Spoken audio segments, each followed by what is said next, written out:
প্রচণ্ড গরমের মধ্যে কিছু সময় স্বস্তি পেতে আমরা কিন্তু অনেকেই আইসক্রিম খেতে পছন্দ করি।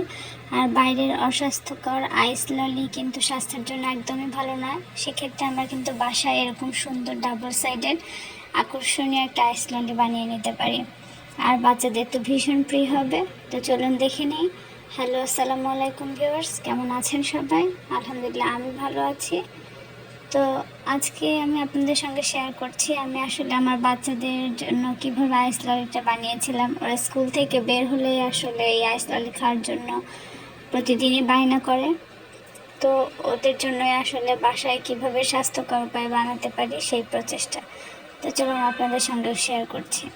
আমি এখানে রুহ আফজা নিয়ে নিয়েছি। একটা গ্লাসের মধ্যে আমি 2 গ্লাস পানি নিয়েছি। একটা গ্লাসের মধ্যে রুহ আফজা নিয়ে নিলাম 3 চামচ, আর 2 চামচ চিনি দিয়েছি, আর দিয়ে দিলাম লেবুর রস দিয়ে এটা মিশিয়ে এক সাইডে রেখে দেব। আর আরেকটা গ্লাসের মধ্যে আমি ট্যাং গুলিয়ে নেব। এখানে আমি সেম 3 চামচ ট্যাং নিয়ে নিলাম, আর নিলাম 2 চামচ চিনি। চিনিটা যদি কেউ কম পছন্দ করে, এটা একেবারে নিজেদের স্বাদ মতো, এটা গুলিয়ে রেডি করে রাখবো। আমার 2 গ্লাসে 2 রকম, 1 গ্লাসে রুহ আফজা, 1 গ্লাসে ট্যাং গুলিয়ে নেওয়া শেষ। এখন আমি নিয়ে নিয়েছি আইসক্রিম মোল্ড। আইসক্রিম মোল্ডে এটা আমি প্রথমে হাফটা রুহ আফজা দিয়ে নিচ্ছি, দিয়ে এটাকে আমি ফ্রিজারে রেখে আইস করে নেব। দেখতে পাচ্ছেন আমার রুহ আফজাটা আইস হয়ে গিয়েছে। এখন এটার উপরে আমি ট্যাং দিয়ে দিচ্ছি।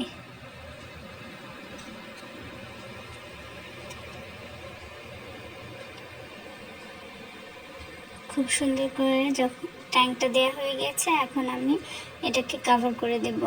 স্টিকগুলো বসিয়ে দেব। স্টিকগুলো বসিয়ে আবার ফ্রিজারে রেখে ফ্রিজ করে নেব।